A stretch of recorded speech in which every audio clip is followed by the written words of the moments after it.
Hello friends, कैसे हैं आप सब लोग। क्लास 12th आज हम लोग मेमोरीज ऑफ चाइल्डहुड का second part we too are human beings पढ़ने जा रहे हैं, है ना। तो जैसा कि अभी हम लोगों ने कल जिस चैप्टर को पढ़ा on cutting of my long hairs, तो उसमें भी एक डिस्क्रिमिनेशन दिखलाया गया था कि किस तरह से नेटिव अमेरिकन के साथ यूरोपियन स्कूल्स में डिस्क्रिमिनेशन किया जा रहा है ना। सेम वैसा ही डिस्क्रिमिनेशन इस स्टोरी में भी दिखाया जा रहा है, बट यहाँ पे क्या है, डिस्क्रिमिनेशन का मेन पॉइंट क्या है, अनटचेबिलिटी, छुआछूत जिसको बोलते हैं। ठीक है, तो इसमें जो गर्ल है उसको किस तरह से उसको ये चीज़ एनकाउंटर करती है, वो जो छुआछूत सोसाइटी में फैला हुआ है। ऐसे तो वो एक फन लविंग लिटिल गर्ल है, लेकिन उसको ये नहीं पता कि हाँ वो जिस कास्ट से बिलोंग करती है उसको क्या समझा जाता है सोसाइटी में। तो अगर बात करें इस स्टोरी की थीम की, तो ये भी सेम वे में जो सोशल डिस्क्रिमिनेशन का एविल है उसके बारे में बात करती है। और ये इनकी ऑटोबायोग्राफी कुरुकू से लिया हुआ एक पार्ट है ना। एक तमिल दलित गर्ल है जिसका नाम है बामा, वो डिस्क्राइब करती है अपना एक्सपीरियंस जब वो 3rd ग्रेड में थी, है ना। तो उसको जो अनटचेबिलिटी की जो निगेटिव इफेक्ट्स हैं उससे वो अनअवेयर थी, फिर भी उसको ह्यूमिलेशन एंड एम्बेरसमेंट उसको फेस करना पड़ता है। ठीक है, तो इसमें ये पता चलता है कि किस तरह से जो लो कास्ट के इंडिविजुअल्स हैं उनको अनटचेबल समझा जाता है ड्यू टू कास्ट प्रीजडिजेस, है ना। आपको पता होगा कि अभी से कुछ साल पहले तक बहुत ज़्यादा छुआछूत की भावना लोगों में रहती थी, अभी थोड़ा कम हो गई है, लेकिन फिर भी है। अभी भी कहीं कहीं कुछ ऊंची जो कास्ट वाले हैं तो वो क्या करते हैं, जो नीची कास्ट वाले हैं उनको अनटचेबल ही मानते हैं, है ना। और इसके साथ साथ इन लोगों का ये भी मानना था कि ये जो अनटचेबल है वो जिस चीज को टच कर दे वो भी क्या हो जाती है, पॉइजनस हो जाती है, यानी कि वो भी अछूत हो जाती है ना, छूने के लायक नहीं रह जाती। तो चलिए इसकी समरी और मेन जिसके पॉइंट्स है वो देख लेते हैं। तो ये स्टोरी जैसा कि मैंने बताया ऑटोबायोग्राफी है, किसकी, बामक की खुद की। तो इसमें वो इस स्टोरी का एक कैरेक्टर है। जब वो एक छोटी फन लविंग गर्ल थी तो वो उनको अपनी स्ट्रीट में खड़े होकर के, मतलब होता है ना, अपने घर के दरवाजे पर खड़े होकर स्ट्रीट में क्या हो रहा है हैपनिंग्स वो ऑब्जर्व करना बहुत पसंद था। तो वो कहती हैं कि हालांकि उनको स्कूल से घर तक पहुंचने में सिर्फ 10 मिनट्स ही लगते थे, लेकिन वो कितना टाइम लेती थी, 30 मिनट्स लेती थी अपने स्कूल से घर पहुंचने में, है ना। और वो उसके पीछे का फिर रीजन भी एक्सप्लेन करती हैं। वो कहती हैं कि जब वो अपने घर वापस आती थी तो वो देखती थी कि किस तरह से मंकी और स्नेक चार्मर अलग अलग एक्ट्स को परफॉर्म कर रहे हैं ना। आप लोगों को पता होगा पहले मदारी और बंदर का तमाशा बहुत होता था गलियों में, वो आते थे और एक्ट प्ले करते थे, यानी कि मदारी ने अपने मंकी को इस तरह से वो ट्रेंड किया हुआ होता था कि उसके इशारे पे मंकी अलग अलग तरह के करतब दिखाता था, है ना। तो वही वो कह रही कि किस तरह से मंकी जो होते थे वो अलग अलग एक्ट्स परफॉर्म करते थे, और वैसे ही जो स्नेक चार्मर होते थे वो स्नेक्स के साथ अलग अलग एक्ट परफॉर्म करते थे। तो उनको ये बहुत इंटरेस्टिंग लगता था, है ना। और उसके साथ साथ वहाँ पे एक साइकिलिस्ट था जो लगभग पिछले 3 दिनों से साइकिलिंग कर रहा था, है ना। और उसके पास ही एक बहुत फेमस टेम्पल था, उसमें एक बहुत बड़ी घंटी लगी हुई थी, घंटा जिसको कहते हो, बेल। और वहां पर ही एक ट्राइबल मैन था जो क्ले बीड्स, नीडल्स ये सब बेच रहा था। आप लोग देखते हो ना कि मंदिर के बाहर मोती की माला, इस टाइप का रुद्राक्ष की माला, ये सारी चीजें बिक रही होती है, तो सेम वे में यहाँ पे भी वो सारी चीजें बिक रही हैं।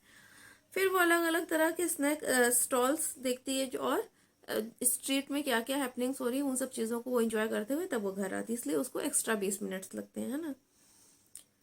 फिर उसके बाद वो बताती है कि किस तरह से अलग अलग तरह के, सॉरी एक्चुअली आज मैं बहुत थकी हुई हूँ, मैंने बिल्कुल रेस्ट नहीं किया, और लेकिन मुझे पता है कि आप लोगों का एग्जाम 21 या 22 को है शायद, तो इसलिए मैं वीडियो बनाने बैठ गई कि आज मैं इस वीडियो को अपलोड कर दूँ, इसलिए मुझे रह के थोड़ा नींद आ रही है, आई एम सॉरी। ठीक है, उसके बाद वो बताती हैं कि किस तरह से अलग अलग पॉलिटिकल पार्टीज वहां पर आती थी उनकी स्ट्रीट में और लेक्चर्स देती थी। आपको पता है ना, जो पॉलिटिक्स होते हैं, पॉलिटिशियंस जो होते हैं वो अपने बेनिफिट्स के लिए, अपने फायदे के लिए किस तरह से भोले भाले लोगों को बेवकूफ बना के अपना फायदा निकालते हैं। ठीक है, तो वही वो बता रही कि वो किस तरह से वो लोग लेक्चर देते थे। फिर वो और आगे बताती है कि कैसे लैंडलॉर्ड, जैसे वो और आगे बढ़ती है जब अपने घर की तरफ, तो जो लैंडलॉर्ड होते थे वो बैठे होते थे और अपने वर्कर्स को फील्ड में काम करते हुए देखते थे, है ना। फिर वो देखती है कि एक ओल्ड मैन जो है उनकी कम्युनिटी का, वो स्नैक पैक बहुत ही स्ट्रेंज मैनर में उनको ऑफर कर रहा है ना। तो फिर उसको ये चीज़ बहुत ही अम्यूजिंग लगता है, वो हंसने लगती है। फिर जब वो अपने घर पहुंचती है तो ये सारी बातें वो अपने भाई को बताती है और हंसने लगती है। तो तब उसका भाई उसको बताता है जो रियल ट्रूथ होता है इसके पीछे का, कि एक लो कास्ट का होना और उसके पीछे क्या क्या हार्श रियलिटीज छुपी हुई हैं, वो सारे उनको बताता है कि जो अपर कास्ट के जो लोग हैं वो उनकी प्रेजेंस को या उनके टच को वो बर्दाश्त नहीं करते हैं, पसंद नहीं करते हैं, और उनको ऐसा लगता है कि अगर कोई लो कास्ट का पर्सन उनको टच करेगा तो वो इम्प्योर हो जाएंगे, यानी कि अपवित्र हो जाएंगे। तो उसको ये चीज इतना डिस्गस्टिंग लगता है कि वो धीरे धीरे क्या होता है, अपर कास्ट के लोगों से बहुत नाराज हो जाती है, बहुत गुस्सा हो जाती है। फिर कुछ दिनों के बाद उसका भाई से क्वेश्चन पूछता है कि सॉरी कुछ दिनों बाद क्या होता है कि उसके भाई की कास्ट को जानने के लिए उससे कई सारे क्वेश्चंस पूछे जाते हैं। होता है ना कभी कभी कि इंसान अपनी कास्ट को छुपा के रखा है, किसी को नहीं बता रहा है कि मैं इस कास्ट को बिलोंग करता हूँ, तो सेम वे में उसके भाई को भी ट्रीट किया जा रहा है ना। तो वो वो अपनी बहन को सजेस्ट करते हैं, उनके भाई, कि तुम स्टडी, ज़्यादा से ज़्यादा स्टडी करो, बहुत ही मेहनत से पढ़ाई करो, और फिर तुम इसके थ्रू ही, मतलब स्टडी एक ऐसा वेपन है जिसके थ्रू तुम अपनी बात सोसाइटी तक पहुंचा सकती हो और रिस्पेक्ट कमा सकती हो सोसाइटी में। You can earn respect by your education. Clear? आपको पता है ना, पेन पेन यानी कलम, उसकी जो पावर है वो सबसे ज़्यादा होती है। ठीक है, तो वो उनके सजेशन पे बहुत ज़्यादा मेहनत से पढ़ाई करती है और अपने क्लास में टॉप करती है, और इससे फिर वो सिर्फ न सिर्फ रिस्पेक्ट कमाती हैं बल्कि उनके बहुत सारे फ्रेंड्स भी बन जाते हैं। और फिर वो क्या करती हैं कि ये जो सोसाइटी में इस तरह की अनटचेबिलिटी पूरे सोसाइटी में फैली हुई थी, तो उस पर बहुत सारे उन्होंने आर्टिकल्स, बुक्स, ये सब लिखे, और वो क्या हुआ कि एक राइटर बन गई। तो सेम चीज़ उस स्टोरी में भी हुआ था, है ना। कौन सी स्टोरी में? On cutting the long hair, है ना। उसमें भी जिट कला बाद में राइटर बन जाती है और आर्टिकल्स लिखती है कि किस तरह से इनजस्टिस हुआ था उसके साथ भी, और वहाँ पे जो और नेटिव अमेरिकन थे उन सभी के साथ किस तरह से इनजस्टिस हुआ था।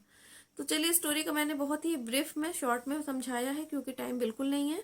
अब मेन जो मैंने कल कहा था आप लोगों से कि कंपैरिजन, दोनों के बीच में क्या कंपैरिजन है, क्या सिमिलैरिटीज हैं, तो हम लोग उन पे थोड़ा डिस्कशन कर लें क्वेश्चंस के ऊपर, है ना।